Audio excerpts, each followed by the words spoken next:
لائیں کہیں کہ ہمارا رب اللہ ہے، پھر اس پر جم جائیں۔ ان پر فرشتوں کا نزول ہوتا ہے، نہ کوئی غم کرو نہ خوف، خوشیاں مناؤ جنت کی جس کا تم سے وعدہ کیا گیا تھا۔ اللہ کی ربوبیت پر اطمینان جب انسان کو ہو جاتا، میرا رب اللہ ہے، ربی اللہ، انسان کے لیے نہ کوئی کھٹکا، نہ کوئی خطرہ، نہ کوئی خوف، نہ کوئی حزن۔ جو کچھ ہو رہا ہے کس کے اذن سے ہو رہا ہے؟ اللہ کے اذن سے۔ اللہ کے اذن کے بغیر پتہ تک نہیں ہلتا۔ یہ کوئی اندھا بہرا مادہ نہیں ہے جس سے مجھے کوئی خوف ہو۔ اندھا بھینسا چلا آ رہا ہو اس سے تو ڈرنے کا ہر انسان کو ڈرنا چاہیے، نہ معلوم کس کو ٹکر مار دے۔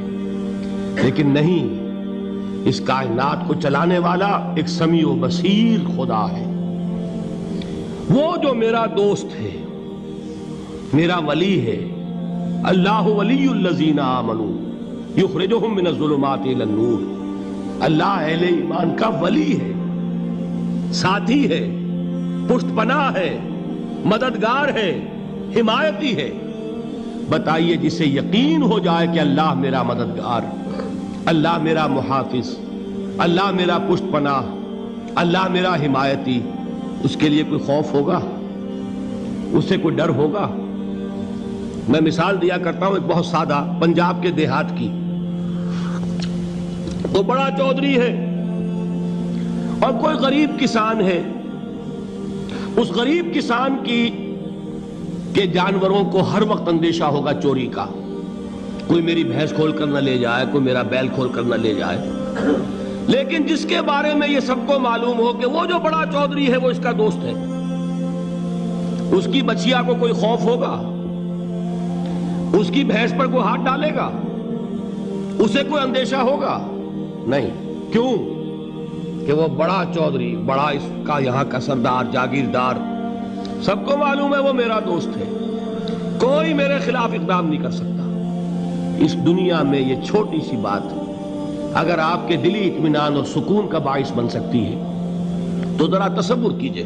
میں لفظ تصور استعمال کروں گا صرف اس لیے کہ اس کا ہم جس کو کہتے ہیں ادراک اور شعور کر نہیں سکتے، اگر کے ساتھ کر سکتے۔ اگر یقین ہو کہ اللہ میرا مددگار اور یقین ہو کہ اللہ ہر آن میرے ساتھ ہے، پھر کوئی خوف؟ کس کا خوف؟ کوئی شے اللہ سے بالاتر ہے؟ کوئی قوت اس سے زیادہ طاقتور ہے؟ کوئی اس کے ارادے کو بدلنے والا ہے؟ کوئی اس کی مشیت کے آڑے آنے والا ہے؟ یہی بات ہے جو حضور نے فرمائی۔ یہ ایمان کا حاصل ہے لب لباب،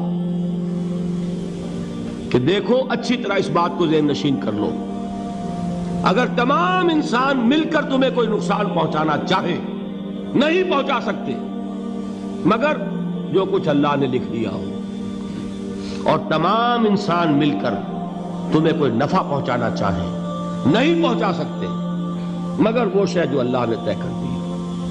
آپ پھر میں کہوں گا ذرا طاری کیجئے، اسے فرض کیجئے، اسے سوچئے۔ اگر اس حدیث پر ہمارا دل ٹھکا ہوا ہو تو کسی سے ڈر ہوگا؟ یہ مجھے نقصان نہ پہنچا دے، یہ میری رپورٹ خراب نہ کر دے، یہ میری انکریمنٹ نہ رکوا دے، یہ میرا یہ نہ بگاڑ دے، یہ میرے یہ نقصان نہ پہنچا دے۔ اس کا ڈر، اس کا ڈر، اس کا خوف، اس کی خوشامد، اس کے لیے جا کر طرح طرح سے اپنی عزت نفس کو ذلیل کروانا اس کے سامنے، یہ سب کچھ کیوں کرتا ہے انسان؟ جب سمجھتا ہے کہ اس کے ہاتھ میں میرا کوئی نفع ہے، اس کے ہاتھ میں میرے لیے کوئی ضرر ہے، یہ مجھے کوئی غضب پہنچا سکتا ہے، یہ مجھے کوئی نقصان پہنچا سکتا ہے، یہ میرا کوئی کام بنا سکتا ہے، یہ میری کوئی ضرورت پوری کر سکتا ہے، اسی کا نام شرک ہے۔ جہاں آپ نے یہ سمجھا کہ غیر اللہ کے اندر کوئی طاقت موجود ہے، وہی شرک ہے۔ بتوں سے تجھ کو امیدیں، خدا سے نو امیدی، مجھے بتا تو صحیح اور کافری کیا ہے؟ شرک تو یہ ہے جس پر بھی تمہیں یہ خیال ہے، کلمہ ہے یہ کلمہ سوم، لا حول ولا قوت الا باللہ۔ ذرا اس پر دل کو کبھی اگر آپ تصور کریں، پھر فرض کریں، دل ٹھک جائے اس پر، کوئی طاقت نہیں۔ یہی بات تھی جو شیخ عبد القادر جیلانی رحمۃ اللہ علیہ نے اپنی وصیت میں اپنے بچے سے کہی. 11ویں دینے والے ہیں، لیکن حضرت شیخ عبد القادر جیلانی کی وصیت اور تعلیمات کو کتنے لوگ ہیں جو جانتے ہو؟ یہ جن مقامات تک پہنچے ہیں وہ کس چیز کی بدولت پہنچے ہیں؟ انہوں نے جو پیغام دیا وہ کیا تھا؟ اے میرے بچے، جس طریقے سے قرآن مجید میں حضرت لقمان کی نصیحتیں جو ہے نقل کر دی گئی ہیں، میں یہ عرض کروں گا بالفرض اگر قرآن حضرت عبد القادر جیلانی کے بعد نازل ہوا ہوتا تو شیخ عبد القادر کی یہ نصیحتیں بھی قرآن میں درج ہوتی.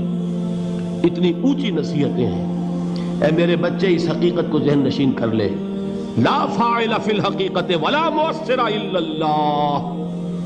اس کائنات میں نہ کوئی فاعل حقیقی ہے نہ مؤثر حقیقی ہے سوائے اللہ کے. کسی شے میں کوئی تاثیر نہیں اگر اللہ نہ چاہے. آگ جلا نہیں سکتی اگر اللہ نہ چاہے. پانی ڈبو نہیں سکتا اگر اللہ نہ چاہے. زہر ہلاک نہیں کر سکتا اگر اللہ نہ چاہے. کوئی چیز فائدہ نہیں پہنچا سکتی اگر اللہ نہ چاہے. تو در در پہ کیوں سر جھکاتے ہو؟ در در پر کیوں جبیں سائی کرتے ہو؟ سب کے سامنے کیوں ہاتھ پھیلاتے ہو؟ ایک اللہ سے مانگو.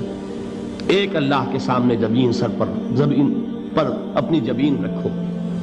لا فاعل فی الحقیقت ولا مؤثر الا اللہ. نظر آتا ہے ہمیں کہ پانی پیاس بجھا دیتا ہے. پیاس بجھانے کی صلاحیت پانی میں نہیں ہے، اللہ کے اذن سے.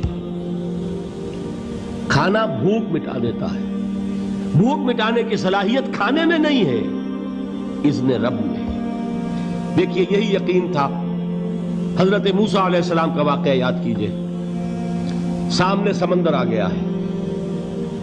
قوم دیکھتی ہے پیچھے کہ گرد و غبار کا طوفان ہے. معلوم ہوا کہ فرعون اپنے لشکر سمیت آ گیا ہے. لشکر جب چلتا تھا تیز رفتاری کے ساتھ تو گرد و غبار کا جو طوفان اٹھتا تھا اس کا تصور کیجئے. اور لمحہ بلمحہ وہ قریب آ رہا ہے. پوری قوم نے کیا کہا؟ اے موسیٰ انا لمدرکون. اے موسیٰ ہم کو پکڑے گئے. قرآن مجید نے تو یہاں وہ باتیں نہیں لکھی ہیں، لیکن تورات میں یہ درج ہے کہ بنی اسرائیل جھگڑنے لگے، دست و گریبان ہو گئے موسیٰ کے ساتھ. موسیٰ ہمیں یہاں مروایا لا کر، اس سے تو ہم ہی بہتر تھے. وہاں کھانے کو ملتا تھا، زندگی تو تھی، بیگار ہم کر رہے تھے، موت تو نہیں تھی. اب جو کچھ ہوگا اس کا تصور کرو، جس طریقے سے ہمارے ٹکڑے اڑائے جائیں گے. تو لڑ رہے ہیں حضرت موسیٰ علیہ السلام سے. یہ تورات کی تفصیل ہے. قرآن میں صرف اتنا آیا ہے، پریشان ہو کر انہوں نے کہا انا لمدرکون. موسیٰ ہم تو پکڑے گئے. اس وقت موسیٰ کا جواب کیا ہے؟ کلا ان معی ربی سیہدین. نہیں، میرے ساتھ میرا رب ہے، وہ راستہ دے گا.